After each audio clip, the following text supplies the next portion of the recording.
Evet, Memur Sen Konfederasyonu olarak Türkiye genelinde 81 vilayette birçok standta özgürlük için 10 milyon imza kampanyasını başlatmış bulunmaktayız. Bugün biz de Eğitim Bir Sen Adana Şubesi olarak Memur Sen Konfederasyonumuzun başlatmış olduğu bu kampanyaya destek için Çakmak Caddesi, Adana'mızın en işlek caddesi Çakmak Caddesi'nde standımızı açtık. Ben vatandaşlarımıza çok teşekkür ediyorum. Çok ciddi manada katkı sağladılar, destek veriyorlar. Evet, kamuda başörtüsüne özgürlük, kılık kıyafet özgürlüğü istiyor vatandaşlarımız. Bu noktada destekleri için şimdiden teşekkür ediyoruz. Siz de görüyorsunuz, gerçekten ciddi manada küçücük çocuklarımız bile evet biz varız diyorlar. Annelerimiz, babalarımız kamuda çalışırken kılık kıyafette özgür olsun diyorlar ve onlar da bir imza koyuyor. İnanıyoruz ki şu an Türkiye genelinde yapmış olduğumuz bu imza kampanyası 10 milyon değil çok daha fazla sayılara ulaşacaktır. Biz sizlere de teşekkür ediyoruz. İşte biz buradan imzalarımızı toplayacağız, sonra meclise gidecek, daha sonra işte kampanyayla. Şeyden geçmedi mi? Yok, meclisten geçmedi daha. Şu anda meclisten geçmedi ama inşallah geçecek.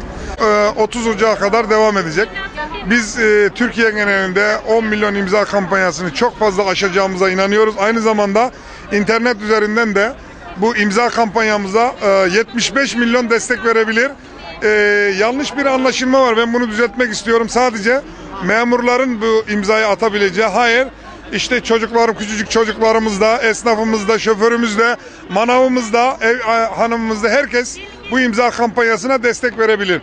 Eğer gerçekten özgürlük için ben de bir imza atmak istiyorum diyorlarsa, Memur Sen Konfederasyonumuzun Türkiye'nin birçok yerinde, Adana'mızın değişik noktalarında başlatmış oldukları, şu anda da biz Çakmak Caddesi'nde başlattık.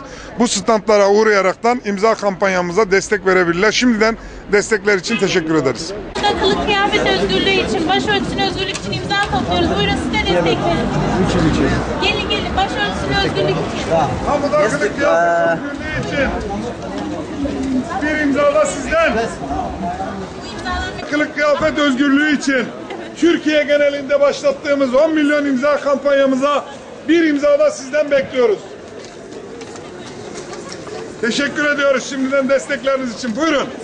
Kamuda kılık kıyafet özgürlüğü için, başörtüsüne özgürlük için Türkiye genelinde Memur Sen Konfederasyonumuzun başlattığı özgürlük için 10 milyon imza kampanyasına destekleriniz için teşekkür ederiz.